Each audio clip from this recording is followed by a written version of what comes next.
Hello, welcome back. Last time we talked about the different things you need to start sewing, and today we're going to talk about the sewing machine, the features you need to look for when you're buying a sewing machine, and considering that this is a beginner's tutorial, it will depend on the budget you have. So come close, I want to show you something. So for this tutorial, we're going to use Janome, very good for beginners. And to start with, we're going to talk about the first thing you need to look for is easy to use controls. See, like this one, very easy to use. Look for a machine that is user-friendly. The controls are user-friendly with very clear labeling. You see this? It labels all the stitches and all the features and everything. You can even see where the bobbins go and stuff.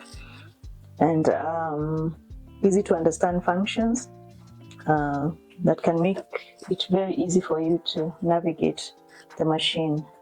So number two, look for a machine that has a zigzag control, the zigzag stitch right here.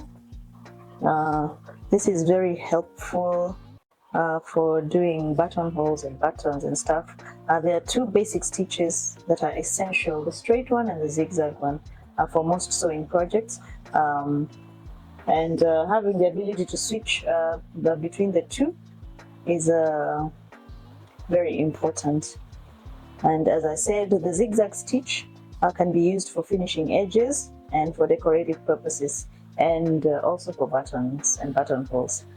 Okay, the third thing you need to look for is an adjustable stitch length. This is it right here. Adjustable stitch length. This is the ability to adjust the length and width also. This, you can adjust the width right here, the width of the stitch. This is useful for achieving optimal results in various projects. As I said, with an adjustable width, you can have different zigzag stitches right there. And the fourth thing you need to look for is an inbuilt threader. Well, this one does not have an inbuilt threader, so I usually just thread it. My eyes are pretty good still, but you can buy threaders.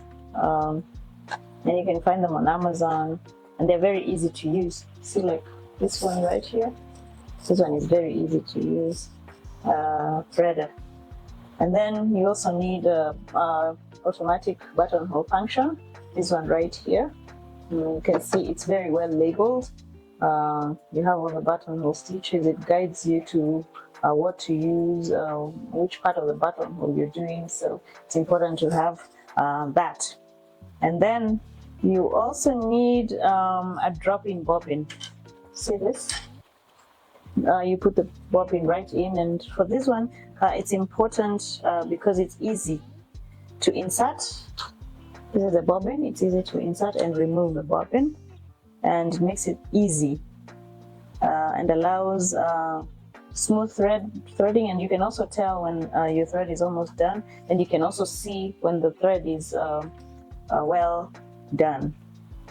The bobbin, the threading of the bobbin is correct, and the insertion is also correct. And then you also need a machine that has free arm capability. This is one that has a removable accessory compartment for free arm features. This is the accessory compartment. It's good when it's removable because then it's very easy to do. It allows for easy sewing of cylindrical things or smaller things like the sleeve cups and hems and sleeves generally. So it will be very easy to sew those cylindrical things around here. Then this accessory thing you can use to store stuff in there.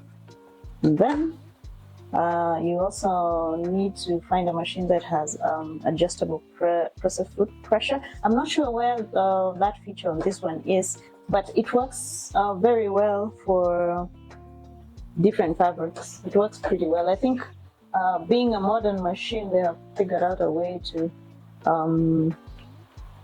don't know, maybe there's an automatic feature for the presser foot. I'm not sure about this particular one, but I know there are others where you can adjust. And then you also need one that has built-in lighting. This one had lighting originally, but the bulb blew, so I don't have any lighting. I have to use extra lighting from other sources. Make sure that the machine also has a sturdy construction. So this machine, it's very light and very portable, but it's also very well built. It's strong. It's not easy to break. And then make sure, this is the other thing that you need to look for, find one that has accessory selection. Consider the availability and compatibility of additional accessories and presser feet that you may need for future projects. This is because a machine with a range of compatible accessories can enhance your sewing capabilities as you progress. This is the presser foot right here. For this one is just for basic stitches, the straight stitch and the zigzag stitch. But we have others. We have other feet right here. As you can see, we have some for buttons, buttonholes, like this one is for zipper, this foot, and there's also another one for different things, hemming. There are others for embroidery. There's one for buttonholes, like this one right here is for buttonholes. So make sure that your machine has the capability to be able to change the different parts to enhance your sewing capabilities, different accessory selections. So all these feet have a particular function, which I will show you as we go on, and they're pretty cool. So that's pretty much it for today. Thank you so much for joining. Remember to subscribe and like and share. And also remember, when you're buying, consider your budget. We have machines for different prices. If you can only afford the straight stitch machine, well and good. You can do with that one to start with. And maybe you can buy like a serger or an overlocking machine for later.